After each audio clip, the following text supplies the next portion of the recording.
Filsafat itu kan selama ini kita kenal sebagai filosofia, cinta kebijaksanaan. Jadi sering saya jelaskan ya bahwa filsafat itu tidak berhenti sekedar kebenaran, tetapi juga kebijaksanaan. Jadi aspek kebijaksanaan ini berarti ya unsur hikmahnya, kearifannya, relevansinya ide gagasan dengan kenyataan. Tidak ada gunanya pikiran-pikiran tinggi, mulia, luar biasa kalau ternyata kita tidak mampu menerjemahkannya secara tepat dalam kenyataan hidup. Nah, menerjemahkan secara tepat itu ada unsur kebijaksanaannya. Tidak semua kebenaran itu harus diterapkan begitu saja tanpa peduli situasi, lingkungan, wadahnya.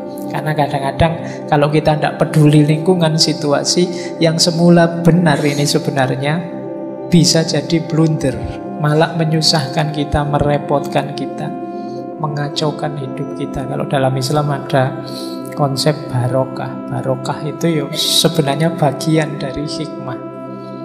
Ketika kebenaran mampu mewujudkan diri dan memberi manfaat besar dalam hidup kita.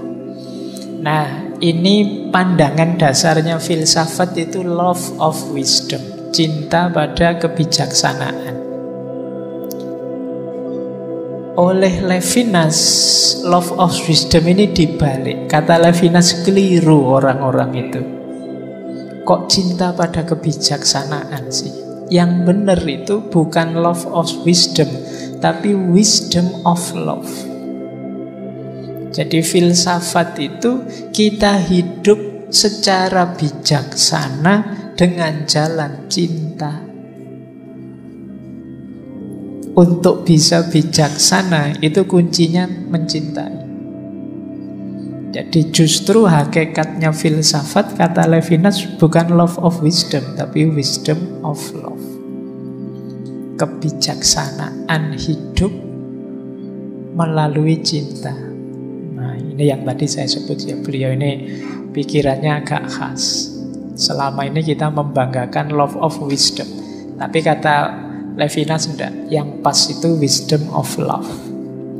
Jadi bukan kita mencintai kebijaksanaan, tapi kita hidup secara bijaksana melalui jalan cinta, jalan kasih sayang. Hanya dengan inilah nanti filsafat itu bermanfaat untuk hidup kita. Ini yang selama ini dilupakan oleh para filosof. Ini menarik kalau kita perhatikan ya, istilah wisdom of love ini kan yang tema-tema sejak kemarin. Teman-teman senang sekali kalau ada cinta-cintanya. Umurmu kan memang umur-umur lagi semangat-semangatnya dengan cinta-cintaan.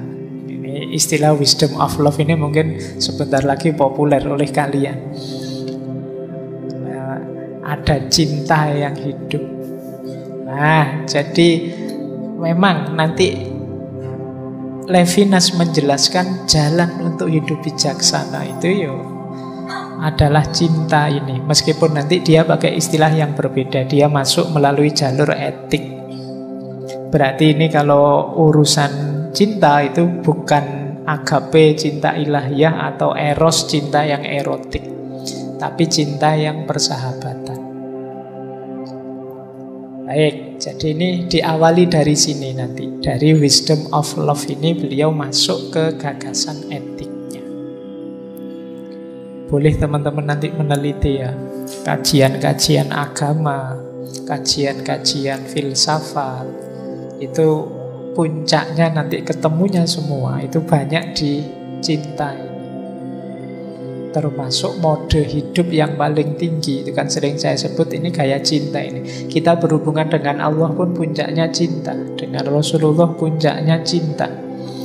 Malam hari ini dengan filsafat yang katanya rasional pun ternyata puncaknya juga cinta.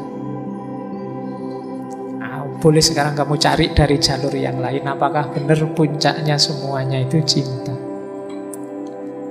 Baik, kita lanjutkan lagi. Nah, dari situ terus Levinas melanjutkan. Filsafat yang tadi membijaksanai hidup melalui cinta, itu pertama-tama dan yang paling penting harus dibahas oleh filsafat itu adalah etika, akhlak, kalau bahasa Islamnya ya. Jadi ini mengkritik gurunya, sahabatnya Heidegger. Kalau Heidegger, filsafat itu yang pertama ya metafisika. Metafisika itu yang membahas tentang adanya sesuatu atau adanya apapun. Tapi kata Levinas enggak, bukan metafisika, tapi etika. Jadi ini filsafat pertama yang harus dan layak dipelajari. Ya metafisika penting, tapi etika lebih penting. Kenapa? Karena the good atau kebaikan hidup itu intinya dari semua filsafat. Tidak ada gunanya pikiran daki-daki bulet, tapi hidup kita tidak jadi lebih baik. Maka pintu kebaikan itu penting. The good, kata Levinas, berarti inti dari semua filsafat. Meskipun nanti Levinas ini berfilsafat tidak untuk nuturi, apa nuturi itu ya, menasehati kita bahwa kita harus melakukan ini atau jangan melakukan itu. Beliau hanya menjelaskan prinsip-prinsip human relation. Akhlak atau etika itu manifestasi konkretnya ya saat kita berhubungan dengan orang lain. Ya kan memang etik itu kan kelihatan sekali ketika kita berinteraksi dengan orang lain. Kita kan tidak bisa bilang, wah saya itu jujur sekali loh Pak, kalau pas sendirian. Kalau pas sama orang saya veto ngomongnya. Jadi kalau pas sendirian saya jujur Pak. Nah, itu kan tidak ada gunanya.